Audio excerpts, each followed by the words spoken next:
Let us see. Last class we have seen many things related to a capacitor. We have seen what is capacitance, the ability to store electrostatic potential energy in terms of dipole moment, where a dielectric which is exposed to an external electric field aligns its dipoles in the direction of electric field. It stores electrostatic potential energy. This ability of a dielectric is called capacitance. If Q amount of charge appearing at the two ends of the dielectric develop a potential difference V, then you say the capacitance is given by Q by V. Just like when V amount of potential difference across a resistor causes a current flow I, the resistance is given by V by I. Similarly, Q amount of charge appearing at the two ends of the capacitor, if develop a potential difference V, then the capacitance is Q by V. Okay. R V और I के ऊपर depend नहीं करता है. Similarly capacitance भी Q और V के ऊपर डिपेंड नहीं करता है. Q को ज़्यादा करेंगे V बढ़ जाएगा, रेशियो विल रिमेन सेम. ठीक है. V को ज़्यादा करेंगे Q बढ़ जाएगा, ratio will remain same. So by changing Q और V you are not going to change the capacitance. क्योंकि Q और V कैसे बदलता है? By application of electric field. Weak electric field apply करोगे लेस Q होगा, लेस V होगा. Strong electric field apply करोगे ज़्यादा Q होगा, ज़्यादा V होगा. But ratio will always remain same across the dielectric और दी capacitor. So though capacitance is given by Q by V, it does not depend upon the values of Q and V. It is a dimensional phenomena. तो ये भी हम लोग देख चुके हैं. जो कि सबसे बड़ा मिसकंसेप्शन है वो ये है कि capacitance is a property of A dielectric, not that of a conductor. हमारे स्कूल में सिलेबस में पैरेलल प्लेट कैपेसिटर से, स्फेरिकल कैपेसिटर से, सिलिंड्रिकल कैपेसिटर से, जहाँ पर कंडक्टिंग प्लेट्स को यूज किया जाता है, तो लोग सोचते हैं कि ये कंडक्टिंग प्लेट का नेचर है. नहीं, it has nothing to do with the conducting surface. ठीक है. बारीकी से हम लोग देखेंगे, धीरे धीरे देखेंगे, बहुत कुछ देखेंगे. तो पहले हम देखेंगे what is parallel plate capacitor.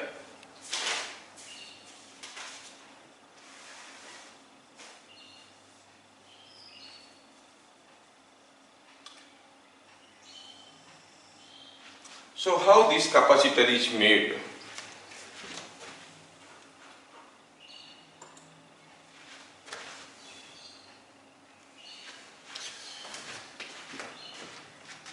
These consists of two parallel plates, parallel conducting plates of same shape and size. ध्यान रहे, पैरेलल प्लेट का कोई मतलब नहीं जैसे रेक्टेंगुलर प्लेट होगा. एक प्लेट ऐसा शेप का है, दूसरा प्लेट भी इसी शेप का है और उसके सामने. ठीक है. तो शेप एंड साइज बराबर होने से इसको पैरेलल प्लेट कैपेसिटर कहेंगे. सर क्या शेप एंड साइज बराबर नहीं होगा तो कैपेसिटेंस नहीं होगा? तब भी होगा.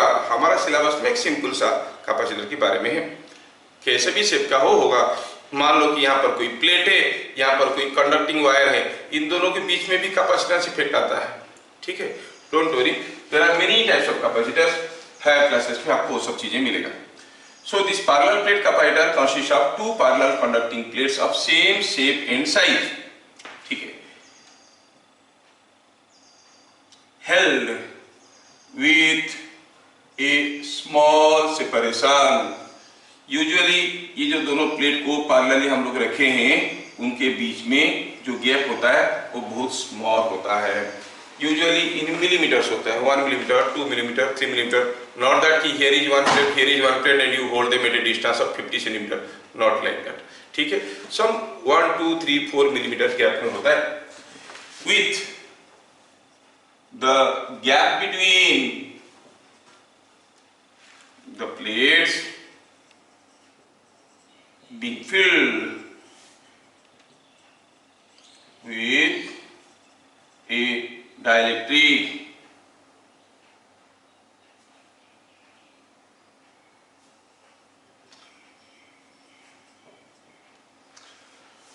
दो प्लेट के बीच में छोटा सा गैप लिया जाता है, उसके बीच में डाइलेक्ट्रिक भर देते हैं और depending upon the name of the dielectric हम कैपेसिटर को नाम दे देते हैं। पैरेलल प्लेट एयर कैपेसिटर, मतलब दो प्लेट के बीच में एयर है, ठीक है। Parallel plate mica capacitor, parallel plate paper capacitor, ऐसे करके जो डाइलेक्ट्रिक है उसके हिसाब से उसका नाम बनता है। सो ये पैरेलल प्लेट कैपेसिटर में होता क्या है, there are two plates of same shape and size held with a small separation and in that gap a dielectric is inserted, ठीक है। So who will give the capacitance effect, the dielectric not the plates. Then sir why the plates are there? अरे कोई dielectric को अगर आपको capacitance effect exhibit करना है तो you have to apply an electric field to it. How will apply an electric field? You give charge to the conducting plates, तो plate के ऊपर चार्ज डिस्ट्रीब्यूट रहता है तो उसके चलते इलेक्ट्रिक फील्ड बनता है। उस इलेक्ट्रिक फील्ड में हम डाइलेक्ट्रिक को बीच में डालते हैं और उसका कैपेसिटेंस इफेक्ट को एंजॉय करते हैं। जो दो कंडक्टिंग प्लेट है वो किस काम के हैं? To hold charge and produce electric field between the plates. Sir parallel plate क्यों लेते हैं, स्मॉल सेपरेशन क्यों लेते हैं, सेम शेप एंड साइज का क्यों लेते हैं? ये सारे के पीछे असलियत तो ये है कि हमें यूनिफॉर्म इलेक्ट्रिक फील्ड चाहिए। वैसे कैपेसिटेंस इफेक्ट रियलाइज करने के लिए यूनिफॉर्म इलेक्ट्रिक फील्ड होना जरूरी नहीं है, लेकिन हमारा कोर्स में जो है उसके हिसाब से दो प्लेट अगर बराबर साइज के हुए, आमने सामने हुए, स्मॉल गैप में हुए, इसमें कुछ पॉजिटिव चार्ज हुआ, इसमें कुछ नेगेटिव चार्ज हुआ, तो यहाँ से फ्लक्स निकल के ऐसे जाएगा। अगर ऐसे जाएगा तो हम कहेंगे कि ये यूनिफॉर्म इलेक्ट्रिक फील्ड बना रहा है, हमारा कैलकुलेशन आसान हो जाता है। अगर कहेंगे एक प्लेट ऐसा है, एक प्लेट ऐसा है, पॉजिटिव चार्ज है, नेगेटिव चार्ज है, अब लाइंस ऑफ फ्लक्स ऐसे जा रहे होंगे, there will be capacitance effect no doubt, but field will not be uniform, electric field will not be uniform. तो कैपेसिटेंस इफेक्ट तो होगा, सारा कैलकुलेशन एज यूजुअल हम लोग कर सकते हैं, लेकिन हमारा कोर्स में एक सिंपल सा कैपेसिटर है जिसमें डाइलेक्ट्रिक को एक यूनिफॉर्म इलेक्ट्रिक फील्ड में एक्सपोज किया जाता है। I hope I made you understand why we use two conducting plates। अच्छा, और why there is a small gap? अगर गैप छोटा नहीं है, काफी बड़ा हो जाएगा, तो यहाँ से जो पॉजिटिव चार्ज है, यहाँ पे जो नेगेटिव चार्ज है, उनके चलते जो फ्लक्स निकलेंगे वो कोई जरूरी नहीं है। हो सकता है कि बीच वाला फ्लक्स ऐसे सीधे चले जा रहा है, लेकिन ऊपर वाला फ्लक्स कुछ रास्ता ऐसा ले लेगा, ये कुछ ऐसे रास्ता ले लेंगे। So there will be bulging effect which is called fringing effect. तो फ्रिंजिंग इफेक्ट क्या हुआ? तो इलेक्ट्रिक फील्ड क्या हुआ? यहाँ पर फ्लक्स पर यूनिट एरिया ज्यादा है, यहाँ पर फ्लक्स पर यूनिट एरिया कम है, again non uniform electric field is produced, ठीक है। इसलिए गैप को अगर पास पास रखेंगे तो वो जो बल्जिंग इफेक्ट है उसको हम इग्नोर कर सकते हैं। दो प्लेट को बहुत ही पास लेते हैं, फ्लक्स निकला खत्म, निकला खत्म, निकला खत्म, निकला खत्म, so you find there is a uniform electric field. Well, so we have understood the construction of a parallel plate capacitor। Okay, अब कोई पैरेलल प्लेट कैपेसिटर को सपोज ये कोई दो प्लेट है, ठीक है। देखो क्या हो रहा है, अगर ये कैपेसिटर को मैं किसी एक बैटरी के साथ कनेक्ट करता हूं, ये हो गया हायर पोटेंशियल, ये हो गया लोअर पोटेंशियल, तो हम कहेंगे current will, electric field will develop like this. जब इलेक्ट्रिक फील्ड यहाँ पे पहुंचेगा, इलेक्ट्रिक फील्ड जहाँ पे खत्म होगा, यहाँ पे कौन सा चार्ज बनाएगा? नेगेटिव चार्ज बनाएगा, है ना, ये नेगेटिव चार्जेस अपीयर हियर। और मान लो कि ये कंडक्टर है, यहाँ पर इलेक्ट्रिक फील्ड बाहर की तरफ है, तो मतलब यहाँ पर पॉजिटिव चार्ज होगा, जहां से फ्लक्स निकल रहा है वहां पर पॉजिटिव चार्ज दिखेगा, जहां पर फ्लक्स खत्म हो रहा है वहां पर नेगेटिव चार्ज दिखाएगा, और जितना फ्लक्स निकल रहा है उतना ही फ्लक्स खत्म हो रहा है, मतलब यहाँ पर अगर प्लस क्यू चार्ज दिखाएगा तो यहाँ पर माइनस क्यू चार्ज दिखाएगा। ध्यान रहे कहाँ वो चार्जेस दिखेंगे? एट द इनर सरफेसेस, बाहर, इधर नहीं। What is the electric field? Here zero, here zero, but here there is some electric field. क्या आपको समझ में आ रहा है? Yes sir, no? Yes. Point number 2, where a parallel plate capacitor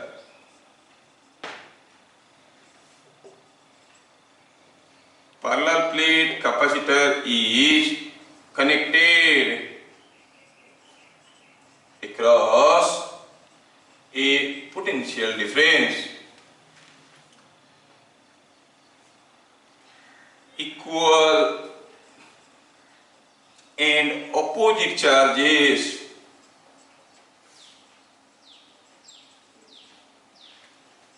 appear on the two conducting plates.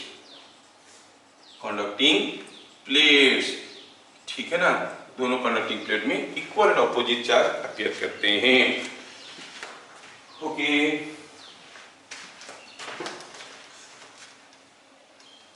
कोई अगर पूछेगा what is the total charge, तो आप कहोगे जीरो, टोटल चार्ज जीरो है। ठीक है, बिट नंबर 3 में these charges appear on the inner surface of plates and produce an electric field between plates.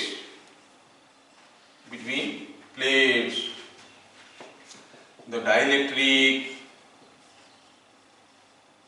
in this field exhibits capacitance effect. So capacitance effect कौन दे रहा है? Dielectric दे रहा है। ठीक है, ठीक, तो वो जो कैपेसिटेंस इफेक्ट दिखा रहा है वो कैपेसिटेंस है कितना।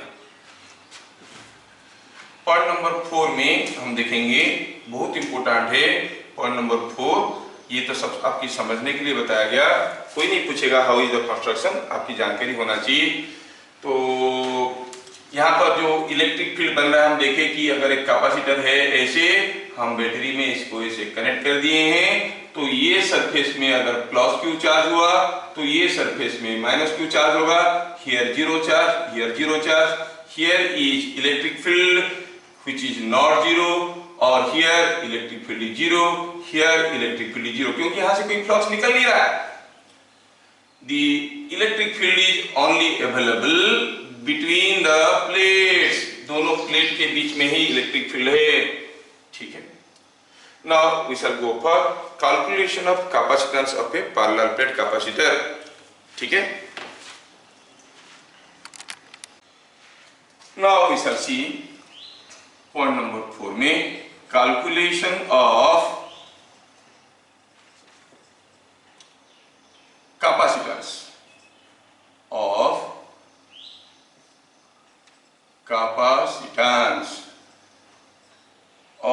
ए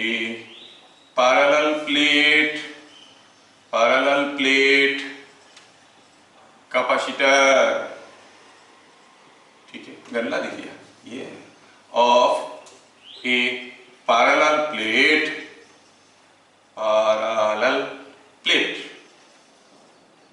टाइप कैपेसिटर। ऐसा कोई एक कैपेसिटर का हमें कैपेसिटेंस पता करना है, जबकि कैपेसिटेंस के बारे में सिर्फ हमें इतना ही मालूम है, if q amount of charge appearing at the two ends develop a potential difference V and the capacitance is q by V farad, and 1 farad is a very big unit। मैं पहले भी बताया हूँ, लेकिन आप में से कोई पूछा नहीं हुआ ही, बट अभी मैं उसी बात को साबित करने वाला हूँ कि it is next to impossible to produce 1 farad capacitance, जबकि 1 ohm is a very small unit of resistance. 1 ohm तो आपको 1 ओम रेजिस्टेंस लाना है तो आपके लिए मुश्किल हो जाएगा। कोई बोलेगा कि रेजिस्टेंस वायर तो जिसका रेजिस्टेंस 1 ओम है, भाई next to impossible for you. 1 ohm is such a small resistance, but 1 farad is such a large capacitance, it is difficult to make. चलिए one by one देखते हैं. So here is a parallel plate capacitor, ठीक है. तो ये यहाँ पे late मैं कैपेसिटर को इधर ड्रॉ करूंगा और इसका वैल्यू इधर लिखूंगा। ये हो गया हमारे कैपेसिटर, प्यारा सा कैपेसिटर, स्पेसिंग काफी कम है, इसके क्रॉस में मैं पोटेंशियल डिफरेंस अप्लाई किया हूँ। अब ये जो पोटेंशियल डिफरेंस इधर से अप्लाई किया हूँ हो क्या रहा है कि आप देखोगे यहाँ से मान लो कि कुछ पॉजिटिव चार्ज आया, कितना +Q चार्ज आया, तो उसके चलते इधर भी नेगेटिव चार्ज इंड्यूस हो गया। आप कहोगे ये नेगेटिव चार्ज इधर आया तो उसके इधर पॉजिटिव चार्ज तो आएगा ही, but that is being connected to the negative terminal of the battery, this positive charge is neutralised and you get -Q, इधर +Q, इधर -Q, ऐसा कुछ हाल है। हम कोई बैटरी अप्लाई किए और पोटेंशियल डिफरेंस, कुछ पोटेंशियल डिफरेंस दिए। I want to know what is the capacitance of the dielectric in between, इसमें डाइलेक्ट्रिक भरा हुआ है, ठीक है। Let A is area of each plate, D is plate separation, ठीक है। Q is charge on positive plate। कोई अगर पूछेगा what is the total charge on the capacitor, obviously ये Q है, ये -Q है, तो आप कहोगे 0। लेकिन समझने के लिए हम लोग क्या करते हैं, कहते हैं कि charge on the capacitor is Q। मतलब जब कोई पूछता है what is the charge on the capacitor, आप तो जानते हो कि टोटल चार्ज 0 है, लेकिन हम कहते हैं मतलब Q और -Q है। उसका मतलब ये होता है कि हर एक प्लेट में मैग्नीट्यूड ऑफ चार्ज क्या है। What is the charge on the capacitor, आप तो जानते हो टोटल चार्ज इज 0, लेकिन what is the charge on the capacitor जब आपको पूछा गया, उसका मतलब author wants to ask you what is the charge on each plate of the capacitor. समझ में आया? So don't confuse with the statement further. Q is the charge on positive plate, obviously -Q is the charge on the negative plate। अच्छा, ऐसा। Bit number 2, 5 net flux coming out of the positive plate, positive plate से कितना flux निकल के आ रहा है। जानते हो गॉस लॉ आपको मालूम है, लेकिन जो भी फ्लक्स यहां से निकल के आ रहा है, same flux is going to the negative plate. तो कितना फ्लक्स पॉजिटिव प्लेट से निकल रहा है, जितना फ्लक्स नेगेटिव प्लेट में पहुंच रहा है ना। Like this you must understand, ठीक है। तो हम कहेंगे that is equal to net flux reaching, ये सारे 1 मार्क वाला क्वेश्चन है, on reaching to the negative plate. Negative plate मतलब जो प्लेट नेगेटिव चार्ज रखा है, और कितना है, अगर Q चार्ज है, Q चार्ज से कितना फ्लक्स निकलता है आप लोगों को याद होगा। What is the flux coming out of Q coulomb charge, Gauss law, Q by epsilon, ठीक है। तो हम कहेंगे it is Q by epsilon. अगर यहाँ पर Q चार्ज है, आप जानते हो यहाँ से कोई फ्लक्स इधर तो नहीं आ रहा है, क्योंकि ये कंडक्टिंग प्लेट है ना, ये कंडक्टिंग प्लेट है, इधर कोई फ्लक्स नहीं आ रहा है, तो ये Q कूलम्ब चार्ज के लिए सारा का सारा फ्लक्स इधर जा रहा है। मैं यहाँ पर थोड़ा सा ठीक है इसको निकाल देता हूँ, फिर मैं आपको बड़ा सा मिसकंसेप्शन के बारे में बताऊंगा जो बुक्स वगैरह में, स्कूल वगैरह में करवाते हैं। Even all online teachers, each and every online teacher are following the same misconception. I'll tell you. You can notice and wash them out. तो Q by epsilon is the flux coming out. ये जो flux आ रहा है वो यहाँ से निकल के यहाँ पे जा रहा है, यहाँ पे जा रहा है। हम नेग्लेक्ट कर रहे हैं फ्रिंजिंग, ठीक है। नेग्लेक्टिंग फ्रिंजिंग मतलब सारा का सारा फ्लक्स प्लेट के दायरे में ही जा रहा है, ऐसे बाहर से कोई फ्लक्स नहीं जा रहा, जिसको कहते हैं फ्रिंजिंग फ्लक्स। हम कहेंगे दैट इज इक्वल टू, ये क्या हो गया, Q बाई एप्सिलॉन। ये एप्सिलॉन क्या हुआ, ये एप्सिलॉन क्या हुआ, परमिटिविटी ऑफ द डाइलेक्ट्रिक, क्योंकि डाइलेक्ट्रिक इसके साथ चिपका हुआ है, ये है डाइलेक्ट्रिक, है ना। अब ये डाइलेक्ट्रिक से इधर से कितना फ्लक्स निकल के जा रहे हैं, गॉस लॉ बताए थे, क्या होता था, Q by flux, Q by epsilon, है कि नहीं। अगर ये डाइलेक्ट्रिक नहीं होता, ओनली एयर होता, तो क्या लिखते, Q बाई एप्सिलॉन जीरो। ठीक है, be very careful about, because there are so many misconceptions at class 12 level, it is very difficult to consolidate everything to represent the correct things। तो फिर वो गलत हो गया, ये गलत हो गया, आपको लगेगा 25 चीज गलत है, क्योंकि गॉस लॉ का डेफिनेशन में आप देखे होगे, आपको जो पढ़ाया गया है Q बाई एप्सिलॉन जीरो, वो Q बाई एप्सिलॉन जीरो है ही नहीं। Anyway, so I right Q by epsilon. ध्यान से देखो, phi is the net flux coming out of the positive plate, that is Q by epsilon।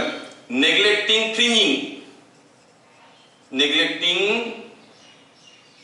fringing,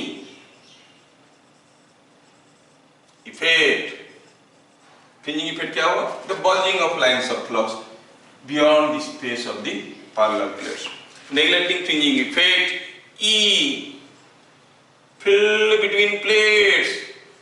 क्या किसी को formula मालूम है, कैसे निकालते हैं, it is flux by unit normal area. कितना फ्लक्स जा रहा है, 5 फ्लक्स जा रहा है, कितना एरिया में जा रहा है, ए एरिया में जा रहा है, you call it 5 by A, that is Q by A epsilon, क्योंकि 5 का वैल्यू था Q बाय एप्सिलॉन। ओहो, व्हाट यू फाइंड कि ए यूनिफॉर्म, बिट नंबर 3 में कंटिन्यू करें, क्योंकि जितना फ्लक्स यहां से निकल रहा है उतना ही फ्लक्स यहां पे पहुंच रहा है। इसका मतलब ये हुआ 10। ए uniform electric field is produced between the plates. ये दोनों प्लेट के बीच में यूनिफॉर्म इलेक्ट्रिक फील्ड हुआ। ये एक बहुत ही इंपॉर्टेंट क्वेश्चन है। क्वेश्चन आता है क्या, पॉजिटिव प्लेट के पास इलेक्ट्रिक फील्ड ज्यादा है कि नेगेटिव प्लेट के पास इलेक्ट्रिक फील्ड ज्यादा है, दोनों जगह बराबर है, it is a uniform electric field. तो इलेक्ट्रिक फील्ड का फॉर्मूला क्या आ गया, Q by A epsilon। Let me tell you what mistakes are there in the book including और refer.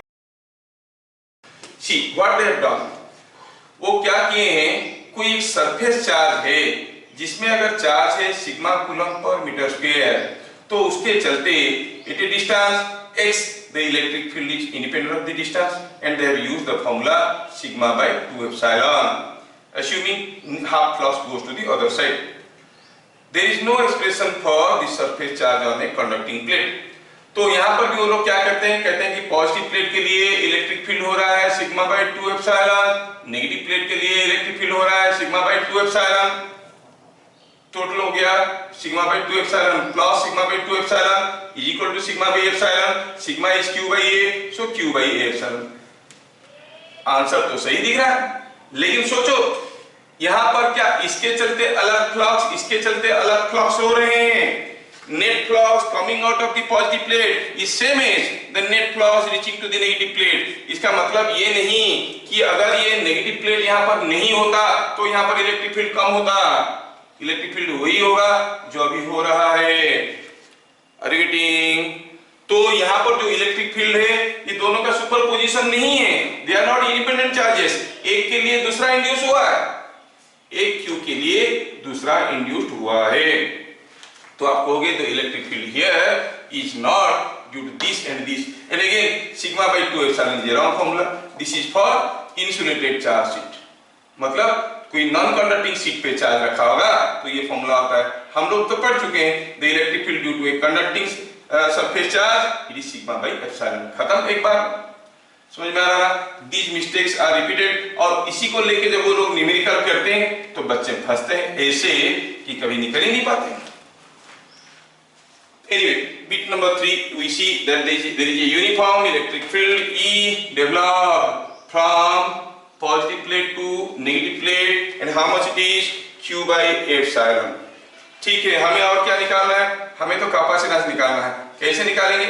If we can find out कि Q charge appear करने से क्या पोटेंशियल डिफरेंस है, क्या पोटेंशियल डिफरेंस है, पोटेंशियल डिफरेंस बिटवीन प्लेट्स, ये दोनों प्लेट के बीच में पोटेंशियल डिफरेंस क्या है, how you define, it is the work done against electric field in moving from one plate to other आप अगर एक प्लेट से दूसरे प्लेट में जाओगे कितना पोटेंशियल गेन करोगे? What is the work done against electric field? चलो देखते हैं। जब हम यहां से यहां पर आएंगे, क्या हम इलेक्ट्रिक फील्ड की अगेंस्ट में जा रहे हैं? हाँ जा रहे हैं। कितना दूर जा रहे हैं? जितना डिस्टेंस है। कितना डिस्टेंस है? D. D is the plate separation. दोनों प्लेट के बीच में डिस्टेंस डी है। ये दोनों प्लेट के बीच में डिस्टेंस डी है, ये डिस्टेंस डी है और ये एरिया ए था। ठीक है, तो जब हम यहां से यहां तक आएंगे यूनिफॉर्म इलेक्ट्रिक फील्ड में अगेंस्ट इलेक्ट्रिक फील्ड कितना वर्क होगा? It is work done against E in moving from one plate to other, एक सरफेस से दूसरे सरफेस में जाने से कितना होगा? It is E into D, because E is constant. अगर E कॉन्स्टेंट नहीं होता तो इंटीग्रेशन करते, लेकिन यहाँ पर तो यूनिफॉर्म इलेक्ट्रिक फील्ड है, सीधे सीधे E इंटू डी कर दिए। E का वैल्यू डाल दिया जाए Q by A epsilon, it is coming out to be QD by A epsilon is the potential difference. Oh, when we give a charge of Q coulombs, you find a potential difference QD by A epsilon. Then what is the capacitance? Oh, capacitance का तो formula हमें आता है, क्या है? Q by V. Q by V करो तो V is equal to QD by A epsilon. Q by V करेंगे, V को इधर ले आएंगे, बाकी को इधर ले आएंगे, क्या मिलेगा? A epsilon by D. देखो, it is coming out to be A epsilon by D. So the parallel plate capacitor का capacitance is not depending upon the value of Q and V. It depends upon plate area, plate separation and the type of dielectric between the two plates. क्या ये चीज सबको मैं ठीक ठाक समझा पा रहा हूँ? Yes sir. Yes sir. I can write this as A epsilon 0 epsilon R by D, जिसमें epsilon R क्या है? The permittivity, relative permittivity of the dielectric between the plates. ठीक है, थोड़ा सा मैं लिख देता हूँ यहाँ पे, where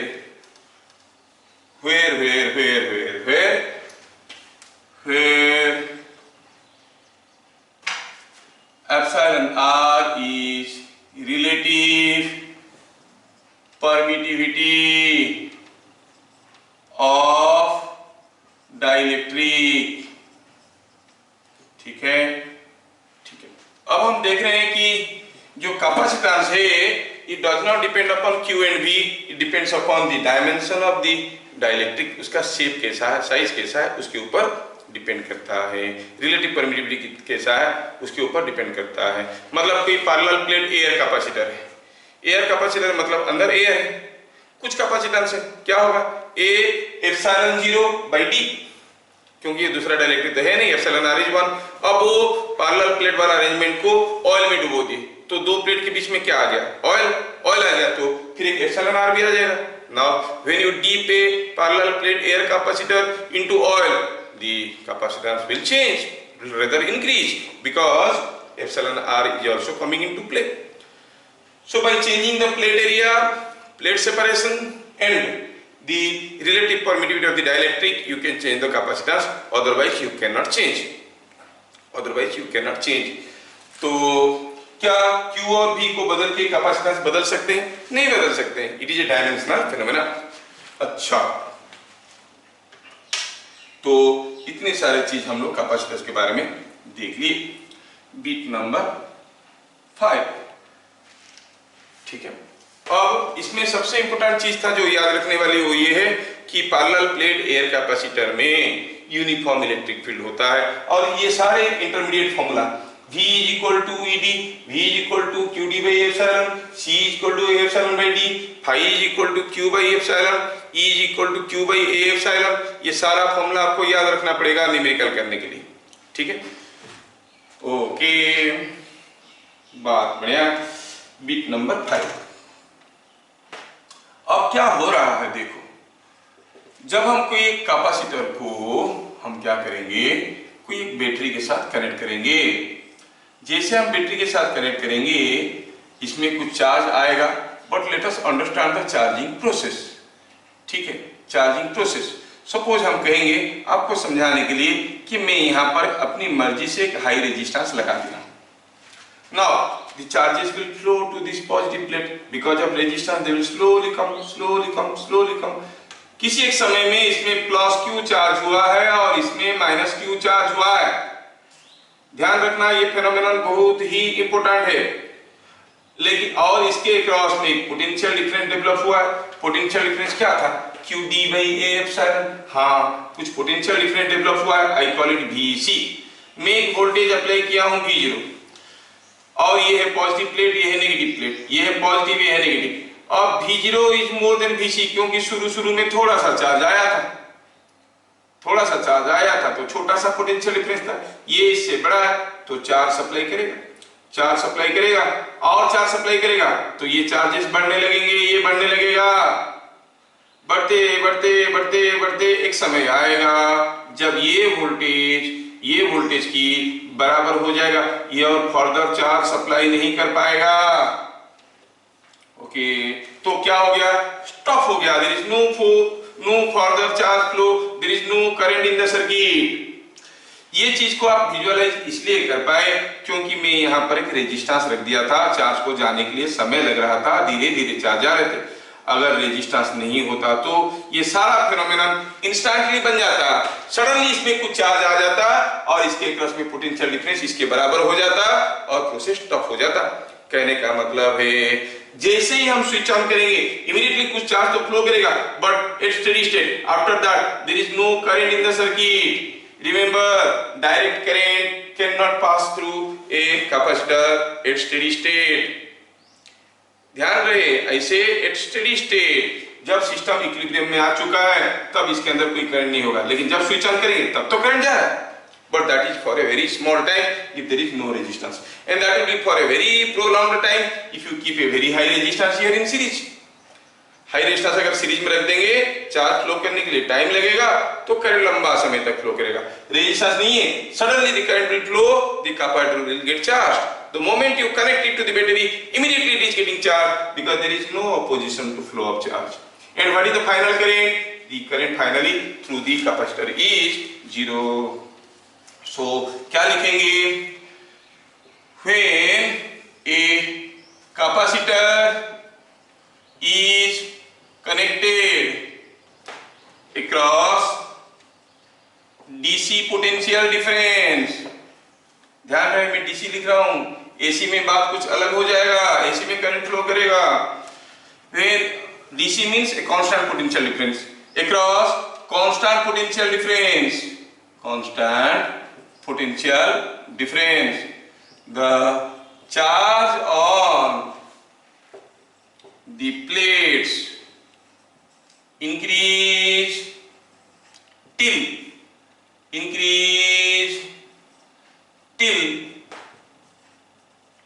the PD developed between plates becomes equal to applied potential difference. So finally current through capacitor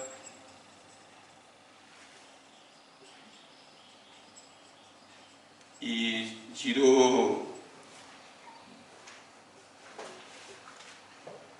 क्या ये समझ में आया कि what is the current through capacitor? मैं आपको एक छोटा सा क्वेश्चन पूछूंगा, क्या कोई मुझे बताएगा? एक छोटा सा क्वेश्चन देख लो, ये कोई एक रेजिस्टेंस है, ये कोई कैपेसिटर है, ये C है, ये एक बैटरी लगाया है हम 10 वोल्ट का और पूछा है example find VR means potential difference across R and VC at steady state। क्या आप बता सकते हो स्टेडी स्टेट में means finally what is PD across these? You call it VR and you call it VC। इसके cross में क्या potential difference है, इसके क्रॉस में क्या पोटेंशियल डिफरेंस है। अगर आप ये फेनोमेना को समझ पाए तो बताओ what is VR। Now you know what is the current in the circuit. The current in the circuit you know is equal to 0. There is no current. नहीं, क्योंकि चार्ज हो गया है. No current. तो what is VR? VR होगा 0. What is VC? क्यों current नहीं जा रहा है? क्योंकि इसका पोटेंशियल डिफरेंस इसका बराबर हो गया है. So VC is 10 volt. क्या सबको समझ में आ रहा है? Yes, sir. ये बहुत इंटरेस्टिंग और इम्पोर्टेंट है. ठीक है, जब भी हम कैपेसिटर को किसी एक सर्किट में लगा देंगे, अगर वो कांस्टेंट वोल्टेज सर्किट है, I don't say DC, DC में भी वेरिएशन हो सकता है, कभी 10 वोल्ट कभी 5 वोल्ट ऐसे हो सकता है, चेंज करेंगे अगर स्विचिंग करके. अगर ये कांस्टेंट वोल्टेज सप्लाई है तो कैपेसिटर में कोई करंट नहीं जाएगा. और कैपेसिटर के क्रॉस में पोटेंशियल डिफरेंस क्या हो जाएगा? जितना पोटेंशियल डिफरेंस इसमें अप्लाई किया गया. तो ये एक इंपॉर्टेंट पॉइंट हमें समझ में आया. पॉइंट नंबर 6, कोई पैरेलल प्लेट कैपेसिटर में हम देखें कि ये कोई एक प्लेट है, ये कोई एक प्लेट है, ये दोनों प्लेट के बीच में कोई एक डाइलेक्ट्रिक है, ये एक डाइलेक्ट्रिक है. ठीक है, डाइलेक्ट्रिक क्या होता है? एक इंसुलेटर होता है. अच्छा, इंसुलेटर है तो ये स्पेसिंग D है, ये एरिया A है. अगर हमें कैपेसिटेंस पूछा गया बिटवीन द प्लेट्स तो हम कहेंगे ये required only for JEE people. Capacitance you know is A epsilon nought power epsilon by D depending upon the value of epsilon nought into epsilon R. अच्छा, what is the resistance across the two plates?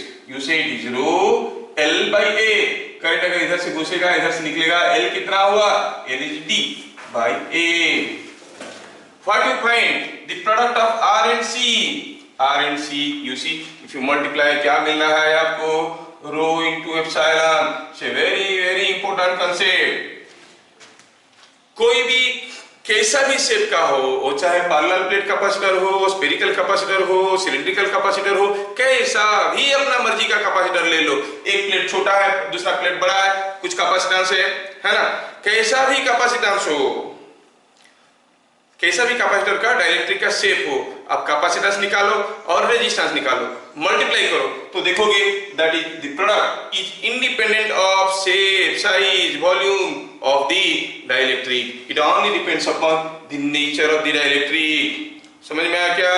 तो ये चाहे parallel plate capacitor हो या फिर एक sphere है, उसके ऊपर कोई इंसुलेटर ले लिए और डाइलेक्ट्रिक ले लिए, ये दूसरा स्फीयर है, इसके कैपेसिटेंस निकालो, इन दोनों के बीच में R निकालो तो फिर RC will be a constant. मैं क्यों ये बताया? क्योंकि अभी कैपेसिटेंस चैप्टर में हम लोग ऐसे काफी डिफरेंट टाइप की कैपेसिटेंस सिलेबस में है, पढ़ लेंगे. अगर उनके बीच में रेजिस्टेंस पूछा गया तो फॉर्मूला लगाओ, रेजिस्टेंस निकाल दो, या फिर रेजिस्टेंस को आपको इंटीग्रेट करके निकालना पड़ेगा, which is a difficult job to find out. तो R into C is rho into epsilon, product of rho into epsilon.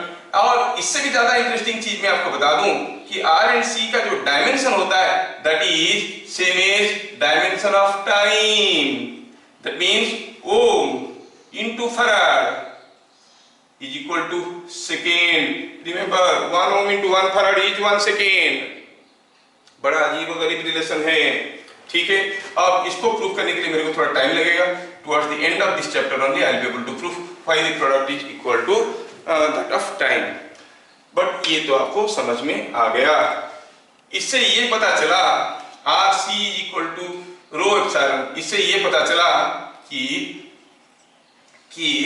जो हमारा R है कोई पर्टिकुलर कैपेसिटर के लिए, कोई पर्टिकुलर डाइलेक्ट्रिक मटेरियल के लिए, मान लो कि हमारे पास एक डाइलेक्ट्रिक मटेरियल है, अगर हम ऐसा शेप का लेंगे कि कैपेसिटेंस ज्यादा हुआ तो रेजिस्टेंस कम होगा, ऐसा शेप का लेंगे कि रेजिस्टेंस ज्यादा हुआ तो कैपेसिटेंस कम होगा, क्योंकि the product depends on the nature of dielectric. This is equal to nature of dielectric. Shape and size के ऊपर डिपेंड नहीं करेगा, ये शेप एंड साइज के ऊपर डिपेंड नहीं करेगा. So R is inversely proportional to C. R is inversely proportional to C. बड़ा काम का फॉर्मूला है, जब हम लोग यूज करेंगे आगे आपको पता चलेगा. कोई इक्विवेलेंट रेजिस्टेंस निकालना है, इक्विवेलेंट रेजिस्टेंस निकल गया, अगर हर R की जगह C रख देंगे क्या होगा? तो आप क्या करोगे?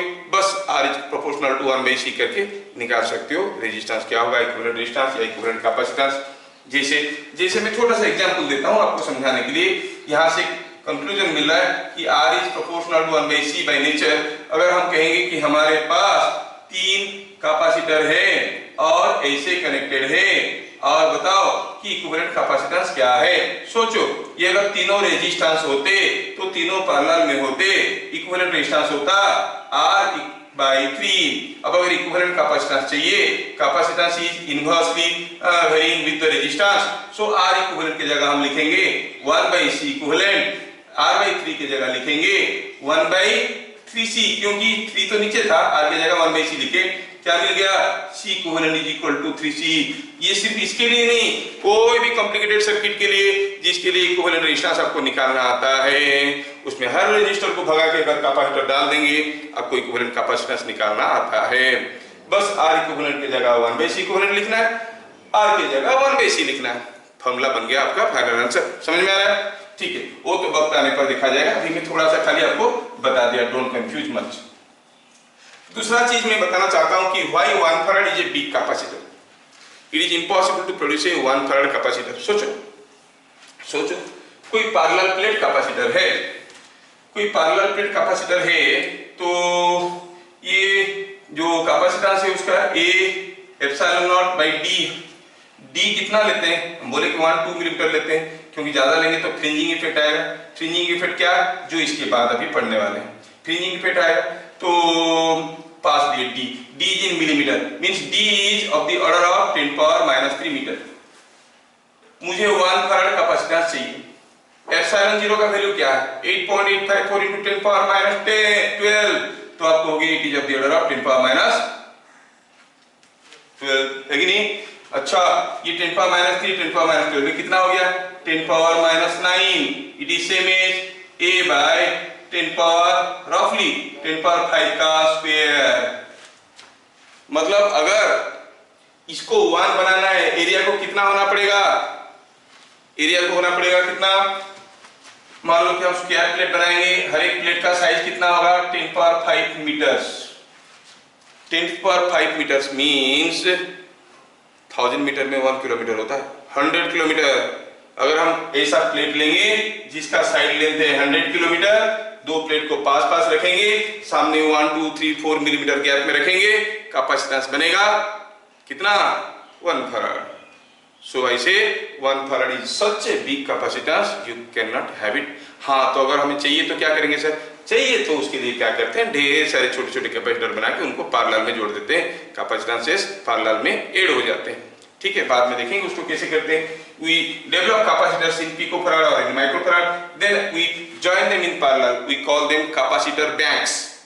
ठीक है, बहुत सारा कैपेसिटर को पैरेलली कनेक्ट कर देते हैं, तो हमें कुछ अप्रिशिएबल वैल्यू ऑफ कैपेसिटेंस मिल जाता है।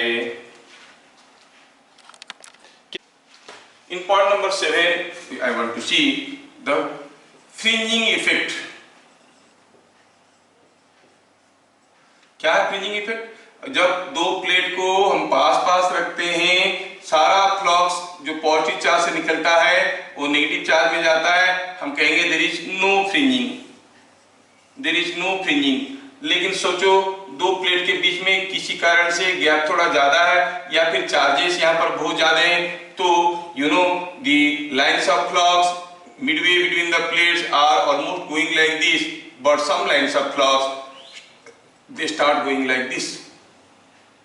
ठीक है, ये कुछ फ्लक्स बाहर से भी जाते हैं, तो अगर हम कहेंगे ये हो गया एक प्लेट और ये हो गया दूसरा प्लेट, प्लेट एरिया से बाहर से कुछ फ्लक्स जा रहे हैं, हम कहेंगे it is fringing, fringing of flux.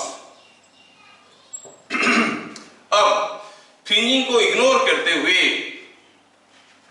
अगर हम कहेंगे नो फ्रिंजिंग, इसके ये हो गया केस 1, ये हो गया केस 2। इस केस में फ्लक्स अगर φ1 है, इस केस में फ्लक्स क्या होगा, φ2 सेम एज φ1 और अदर देन φ1 सेम, जितना चार्ज है उतना ही तो फ्लक्स निकल रहा है, इट इज सेम एज φ1। अच्छा, इस केस में इलेक्ट्रिक फील्ड E1 होता था, इस केस में इलेक्ट्रिक फील्ड क्या होगा, electric field is flux by area, but now the lines of flux are covering more area, so you say E2 is less than E1, क्योंकि it is covering more area. Flux by area होता है electric field, flux by area होता है electric field, now it is covering more area here.